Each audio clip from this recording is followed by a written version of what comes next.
to The Spread. I'm Matt Rabel. Remember last week when I said during the run-up to Christmas, usually nothing much happens?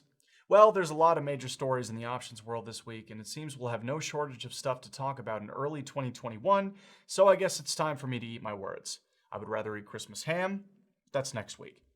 Cboe made a couple of big announcements. First, they've announced a deal with digital asset market data firm CoinRoots, which will allow the exchange to start designing indexes for digital assets. Because you knew Cboe would get back into Bitcoin eventually. Second, Cboe announced that they're going to list mini Russell 2000 index options in Q1 of 2021. They're like standard Russell 2000 options, but 1/10 the size, you know the drill. These mini derivatives are popular with retail investors because they're useful when you need a scalpel rather than a sledgehammer. Personally, I wouldn't be surprised if we see some mini or micro Bitcoin derivatives in the future. Between rising open interest on Bitcoin options and the price of Bitcoin itself hitting all-time highs this week, it's no coincidence cryptocurrency derivatives have been in the news and all over social media lately. Though knowing crypto Twitter, people posting obsessively about Bitcoin isn't that out of the ordinary. Honestly, I'd be more concerned if there was radio silence.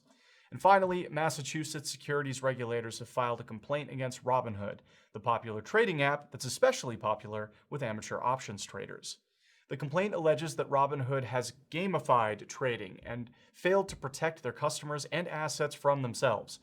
Things haven't been all fun and games for Robinhood this year, though. The SEC also charged them Thursday with providing misleading information to investors and other missteps, which they did not admit to or deny, but have agreed to settle for $65 million.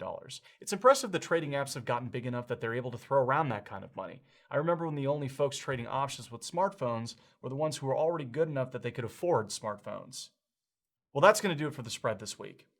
I'd also like to give a quick shout out to Mike Forrester, JLN's camera expert, who's worked hard to edit and/or shoot every episode of The Spread.